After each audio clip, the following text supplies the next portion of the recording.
লুক্সোর শহরের valley of the king এর বিস্তৃত প্রান্তরে ৬২ নম্বর ছোট্ট একটি সমাধিকে ঘিরে মানুষের কৌতূহল অবিরত, যেখানে প্রবেশ করতে আলাদাভাবে ৭০০ ইজিপশিয়ান পাউন্ডের টিকিট কাটতে হয়।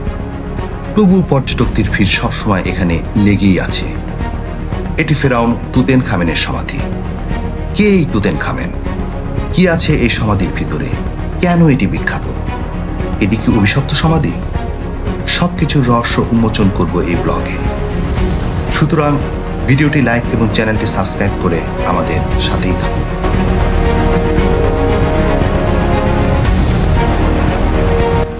চতুর্থ আমেনহোতেপ, যিনি ছিলেন প্রাচীন মিশরের অষ্টাদশ রাজবংশের এবং হযরত ইউসুফ আলাইহিস সালামের সময় ফেরাউন। হযরত ইউসুফ আলাইহিস সালামের আবর্তিত সকল ঘটনা প্রবাহ, যা পবিত্র কুরআন মজিদে সূরা ইউসুফে বর্ণিত আছে, সবই ফেরাউন আমেনহোতেপ চতুর্থের শাসনের সময় সংঘটিত হয়েছিল। তিনি ছিলেন একমাত্র ফেরাউন যিনি এক আল্লাহর উপর বিশ্বাস স্থাপন করেছিলেন এবং মিশরে বহু ঈশ্বরবাদের পরিবর্তে ইউসুফ আলাইহিস সালামের এক ঈশ্বরবাদের ধর্মের প্রবর্তন করেন। তিনি তার নাম চতুর্থ আমেনহোতেপের বদলে রাখেন আখনাতেন। আমেনহোতেপ অর্থ আমনের সন্তুষ্ট, আর আখনাতেন অর্থ এক আল্লাহর উপাসক। আখনাতেনের প্রধান এবং সর্বাধিক প্রিয় রানী ছিলেন সুন্দরী নেফারতিতি। প্রায় ১৭ বছর রাজত্ব করার পর তিনি মারা যান এবং তার মৃত্যুটিও ছিল রহস্যজনক।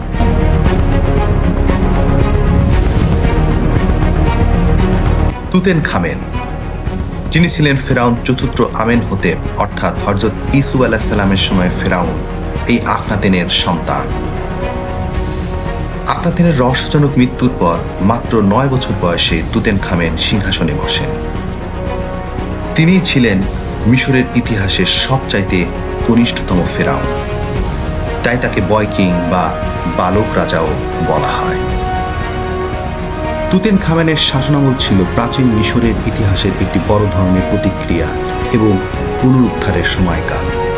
তিনি তার বাবা আখনাতেনের প্রবর্তিত একশ্বরবাদী ধর্মীয় বিপ্লবকে উল্টে দিয়ে হাজার বছরের পুরনো বহু ঈশ্বরবাদী ধর্মীয় প্রথা ফিরিয়ে আনতে গুরুত্বপূর্ণ ভূমিকা পালন করেন।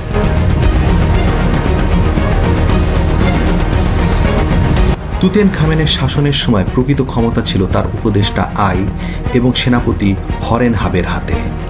এই প্রভাবশালী ব্যক্তিরা, যারা আমনের পুরোহিতদের সমর্থন করতেন, তারাই তুতেনখামেনকে দিয়ে পুরনো ধর্ম ফিরিয়ে আনার প্রক্রিয়া শুরু করেন। তার জন্মের নাম ছিল তুতেনখাতেন, যার অর্থ ছিল আতেনের জীবন্ত রূপ। সিংহাসনে আরোহণের কিছুকাল পরে তিনি তার নাম পরিবর্তন করে রাখেন তুতেনখামেন, যার অর্থ আমনের জীবন্ত রূপ। এই নাম পরিবর্তনই ছিল আমন দেবতার কাছে রাজকীয় আনুগত্যের সবচেয়ে বড় প্রকাশ।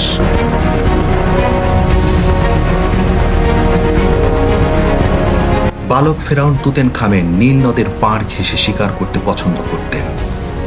এছাড়াও সে শারীরিকভাবে দুর্বল ছিলেন এবং ম্যালেরিয়ায় ভুগতেন।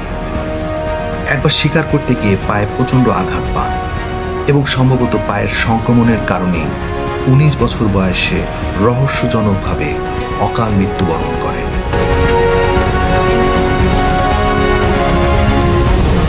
তুতেনখামেনের মৃত্যুর পর তার সেনাপতি হরেনহাব ফেরাউন হিসেবে অধিষ্ঠিত হয় এবং আখনাতেন ও তার অনুসারীদের নাম মিশরের ইতিহাস থেকে ইচ্ছাকৃতভাবে মুছে ফেলার প্রক্রিয়া আরও জোরদার করে।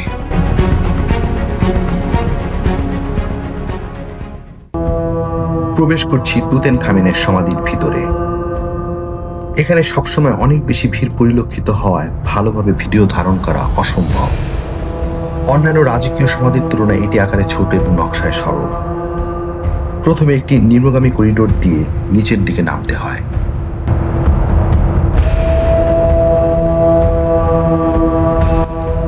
নিম্নগামী করিডোর দিয়ে সমাধিতে প্রবেশের প্রথম কক্ষেই তুতেনখামেনের মমিটি চোখে পড়ল। ভ্যালি অব দ্য কিং এর এটি একমাত্র সমাধি যেখানে ফেরাউনের মমি সংরক্ষিত করে রাখা হয়েছে। খুব কাছ থেকে বারবার তুতেনখামেনের মমিটি দেখতে লাগলাম।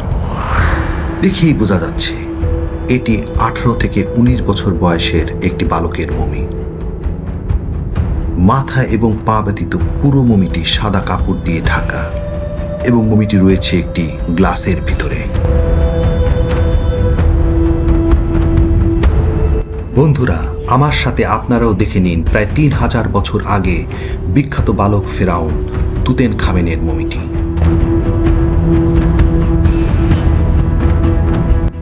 অনেকক্ষণ ধরে ভিডিও ধারণ করায় অন্যান্য পর্যটকেরা আমার উপর বিরক্ত হচ্ছিল, তাই তুতেনখামেনের মমিটি রেখে কক্ষটির সামনের দিকে এগিয়ে গেলাম।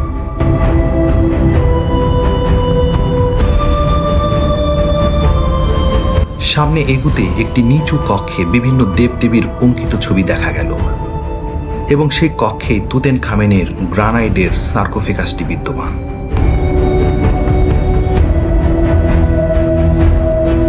সার্কোফেগাস কক্ষের পাশেই স্টিলের একটি বন্ধ গেট দেখা গেল। বোঝা গেল গেটের অপর পাশে আরও একটি কক্ষ রয়েছে।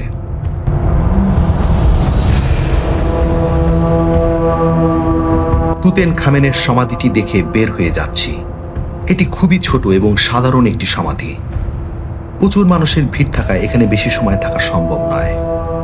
তবে কেন মানুষের এই সমাধিটি ঘিরে এত আগ্রহ, বন্ধুরা, তাই এখন বর্ণনা করব আপনাদের মাঝে।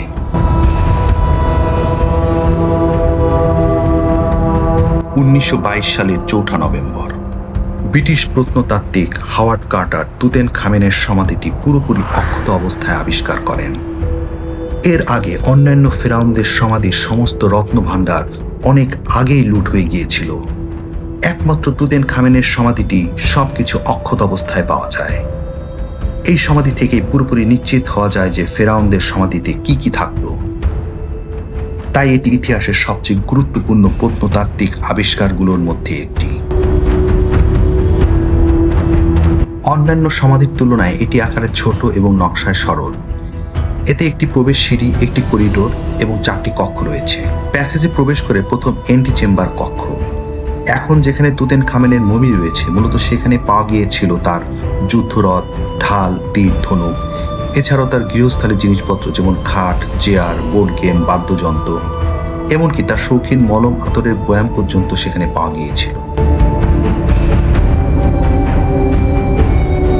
এন্টি চেম্বারের সামনে রয়েছে ছোট অ্যানেক্স কক্ষ, যেখানে ছিল তেল, বিভিন্ন রকমের খাদ্য এবং ওয়াইনের বোতল। অ্যান্টি চেম্বারের ডান পাশে রয়েছে মূল সমাধি কক্ষটি।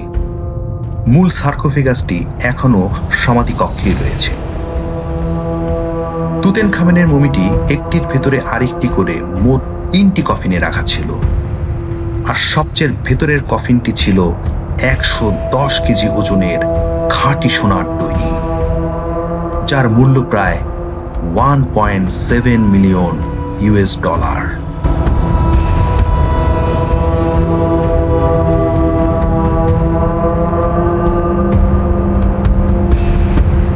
সোনার কফিনের ভিতরে তুতেনখামেনের মমির মুখে একটি খাঁটি সোনার মুখোশ পরিহিত ছিল, যার মূল্য প্রায় $2 মিলিয়ন।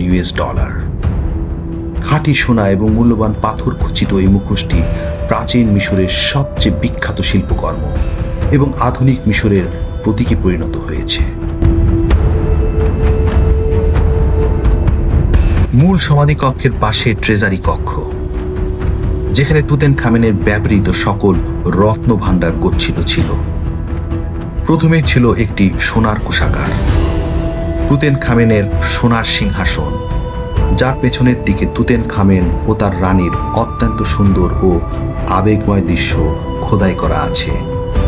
এছাড়াও ছিল 14টি নৌকা, আনুবিসের মূর্তি এবং শত শত ছোট ছোট মূর্তি। এই মূর্তিগুলোই পরকালে ফেরাউনকে সেবার জন্য তৈরি করা হয়েছিল। এক নজরে তুতেনখামেনের সমাধিটি ছিল কিছুটা এমন। তুতেনখামেনের সমাধি থেকে প্রায় 5000-এরও বেশি অমূল্য প্রত্নবস্তু উদ্ধার করা হয়েছে। অনেকের মতে এর মূল্যমান প্রায় $1 বিলিয়ন।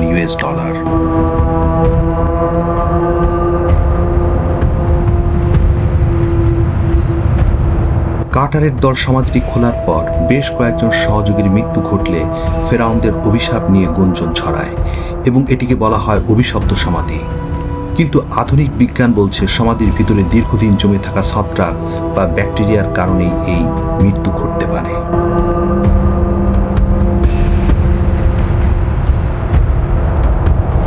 যেই ফেরাউনরা নিজেদের তাদের আমন খোদার সন্তান এবং পৃথিবীতে দেবতাদের জীবন্ত প্রতিনিধি হিসেবে অভিহিত করত, তারাই তাদের মৃত্যুর পরবর্তী জীবনের জন্য খাবার দাবার, তাদের ব্যবহৃত গৃহস্থালী সামগ্রী এবং রত্নভাণ্ডার সমাধিতে গচ্ছিত রাখত এবং এত আয়োজন করত।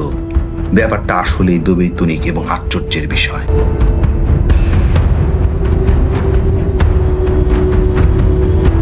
তুতেনখামেনের সমাধি শুধু সোনা গহনার ভাণ্ডার নয়, এটি 3000 বছরেরও বেশি সময় ধরে সংরক্ষিত এক ইতিহাস। ভিডিওটি ভালো লাগলে লাইক করুন, শেয়ার করুন এবং চ্যানেলটি সাবস্ক্রাইব করতে ভুলবেন না। সবাইকে ধন্যবাদ।